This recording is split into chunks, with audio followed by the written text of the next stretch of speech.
लीजिए सुनिए जयशंकर प्रसाद की लिखी कहानी अमिट स्मृति। वाचन समीर गोस्वामी का है। फाल्गुनी पूर्णिमा का चंद्र गंगा के शुभ्र वक्ष पर आलोक धारा का सृजन कर रहा था। एक छोटा सा बजरा वसंत पवन में आंदोलित होता हुआ धीरे धीरे बह रहा था। नगर का आनंद कोलाहल सैकड़ों गलियों को पार करके गंगा के मुक्त वातावरण में सुनाई पड़ रहा था।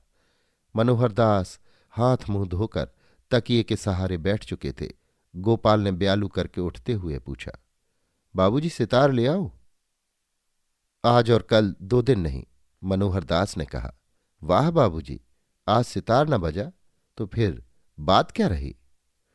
नहीं गोपाल, मैं होली के इन 2 दिनों में ना तो सितार ही बजाता हूं और ना नगर में ही जाता हूं। तो क्या आप चलेंगे भी नहीं? त्योहार के दिन नाव पर ही बीतेंगे? ये तो बड़ी बुरी बात है। यद्यपि गोपाल बरस बरस का त्योहार मनाने के लिए साधारणतः युवकों की तरह उत्कंठित था, परंतु 70 बरस के बूढ़े मनोहर दास को स्वयं बूढ़ा कहने का साहस नहीं रखता। मनोहर दास का भरा हुआ मुंह, दृढ़ अवयव और बलिष्ठ अंग विन्यास गोपाल के यौवन से अधिक पूर्ण था। मनोहर दास ने कहा, गोपाल, मैं गंदी गलियों या रंग से भगता हूं। इतनी ही बात नहीं, इसमें और भी कुछ है। होली इस तरह बिताते मुझे 50 बरस हो गए। गोपाल ने नगर में जाकर उत्सव देखने का कुतूहल दबाते हुए पूछा, ऐसा क्यों बाबूजी? ऊंचे तकिए पर चित्त लेकर लंबी सांस लेते हुए मनोहर दास ने कहना आरंभ किया, हम और तुम्हारे बड़े भाई गिरधर दास साथ ही साथ जवाहिरात का व्यवसाय करते थे। इस सांझे का हाल तुम जानते ही हो। हाँ, तब बंबई की दुकान ना थी और ना तो आज जैसी रेलगाड़ियों का जाल भारत में बिछा था। इसलिए रथों और इक्कों पर भी लोग लंबी लंबी यात्राएं करते। विशाल सफेद अजगर सी पड़ी हुई उत्तरीय भारत की वो सड़क जो बंगाल से काबुल तक पहुंचती है, सदैव पथिकों से भरी रहती थी। कहीं कहीं बीच में 2-4 कोस की निर्जनता मिलती, अन्यथा प्याऊ, बनिए की दुकानें, पड़ाव और सरायों से भरी हुई इस सड़क पर बड़ी चहल पहल रहती। यात्रा के लिए प्रत्येक स्थान में घंटे से 10 कोस जाने वाले इक्के तो बहुतायत से मिलते। बनारस इसमें विख्यात था। हम और गिरधर दास होलिका दाह का उत्सव देखकर 10 बजे लौटे थे कि प्रयाग के एक व्यापारी का पत्र मिला। इसमें लाखों के माल बिक जाने की आशा थी और कल तक ही वो व्यापारी प्रयाग में ठहरेगा। उसी समय इक्कीवान को बुलाकर सहेज दिया और हम लोग 11 बजे सो गए। सूर्य की किरणें अभी न निकली थीं। दक्षिण पवन से पत्तियां अभी जैसे झूम रही थी, परंतु हम लोग इक्के पर बैठकर नगर को कई कोस पीछे छोड़ चुके थे। इक्का बड़े वेग में जा रहा था। सड़क के दोनों ओर लगे हुए आम की मुंजरियों की सुगंध तीव्रता से नाक में घुसकर मादकता उत्पन्न कर रही थी। इक्केवान की बगल में बैठे हुए रघुनाथ महाराज ने कहा, सरकार बड़ी ठंड है। कहना न होगा, रघुनाथ महाराज बनारस के एक नामी लठैत थे। उन दिनों ऐसी यात्राओं में ऐसे मनुष्यों का रखना आवश्यक समझा जाता था। सूर्य बहुत ऊपर आ चुके थे, मुझे प्यास लगी थी। तुम तो जानते ही हो, मैं दोनों बेला बूटी छानता हूं।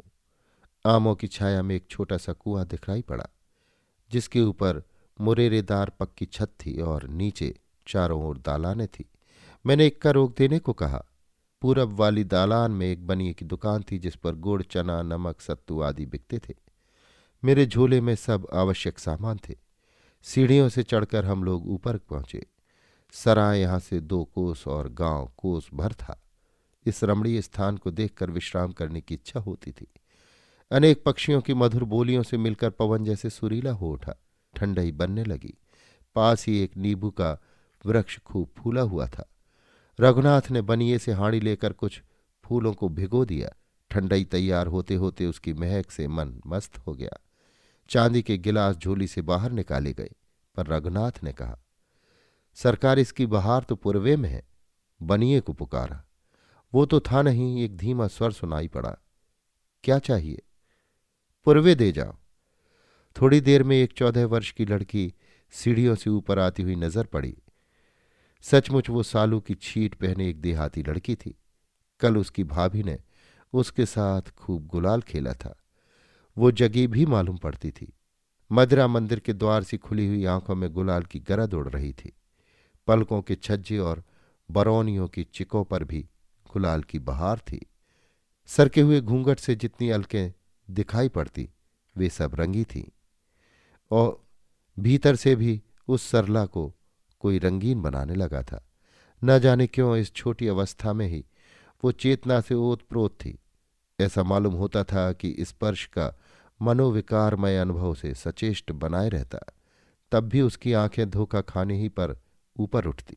पुरवा रखने ही भर में उसने अपने कपड़ों को 2-3 बार ठीक किया, फिर पूछा, और कुछ चाहिए? मैं मुस्कुरा कर रह गया। उस वसंत के प्रभाव में सब लोग वो सुस्वादु और सुगंधित ठंडई धीरे धीरे पी रहे थे, और मैं साथ ही साथ अपनी आंखों से उस बालिका के यौवनोन्माद की माधुरी भी पी रहा था। चारों ओर से नींबू के फूल और आमों की मंजरियों की सुगंध आ रही थी। नगरों से दूर, देहातों से अलग कुएं की वो छत संसार में जैसे सबसे ऊंचा स्थान था। क्षण भर के लिए जैसे उस स्वप्न लोक में एक अप्सरा आ गई हो। सड़क पर एक बैलगाड़ी वाला बंडलों से टिका हुआ आंखें बंद किए हुए बिरहा गाता था। बैलों के हाँकने की जरूरत नहीं थी, वो अपनी राह पहचानते थे। उसके गाने में उपालंब था, आवेदन था। बालिका कमर पर हाथ रखे हुए बड़े ध्यान से उसे सुन रही थी। गिरधर दास और रघुनाथ महाराज हाथ मुंह धो आए, पर मैं वैसे ही बैठा रहा। रघुनाथ महाराज उजड्ड तो थे ही। उन्होंने हंसते हुए पूछा, क्या दाम नहीं मिला? गिरधर दास भी हंस पड़े। गुलाब से रंगी हुई इस बालिका की कनपटी और भी लाल हो गई। वो जैसे सचेत सी होकर धीरे धीरे सीढ़ी से उतरने लगी। मैं भी जैसे तंद्रा से चौंक उठा और सावधान होकर पान की गिलौरी मुंह में रखता हुआ इक्के पर आ बैठा। घोड़ा अपनी चाल से चला। घंटे 1.5 घंटे में हम लोग प्रयाग पहुंच गए। दूसरे दिन जब हम लोग लौटे तो देखा कि उस कुएं की दालान में बनिए की दुकान नहीं है। एक मनुष्य पानी पी रहा था। उससे पूछने पर मालूम हुआ कि गांव में एक भारी दुर्घटना हो गई है। दोपहर को दुरहट्टा खेलने के समय नशे में रहने के कारण कुछ लोगों में दंगा हो गया। वो बनिया भी उन्हीं में था। रात को उसी के मकान पर डाका पड़ा। वो तो मार ही डाला गया, पर उसकी लड़की का भी पता नहीं। रघुनाथ ने अक्खड़पन से कहा, अरे वो महालक्ष्मी ऐसी ही रही, उनके लिए जो कुछ ना हो जाए थोड़ा है। रघुनाथ की ये बात मुझे बहुत बुरी लगी। मेरी आंखों के सामने चारों ओर जैसे होली चलने लगी। ठीक साल भर बाद वही व्यापारी प्रयाग आया और मुझे फिर उसी प्रकार जाना पड़ा। होली बीत चुकी थी। जब मैं प्रयाग से लौट रहा था उसी कुएं पर ठहरना पड़ा। देखा तो एक विकलांग दरिद्र युवती उसी दालान में पड़ी थी। उसका चलना फिरना असंभव था। जब मैं कुएं पर चढ़ने लगा तो उसने दांत निकालकर हाथ फैला दिया। मैं पहचान गया। साल भर की घटना सामने आ गई। न जाने उस दिन मैं प्रतिज्ञा कर बैठा कि आज से होली न खेलूंगा। वो 50 बरस की बीती हुई घटना आज भी प्रत्येक होली में नई होकर सामने आती है। तुम्हारे बड़े भाई गिरधर ने मुझे कई बार होली बनाने का अनुरोध किया, पर मैं उनसे सहमत न हो सका, और मैं अपने हृदय के इस निर्बल पक्ष पर अभी तक दृढ़ हूं। समझा ना गोपाल? इसीलिए मैं ये 2 दिन बनारस की कोलाहल से अलग नाव पर ही बिताता हूं।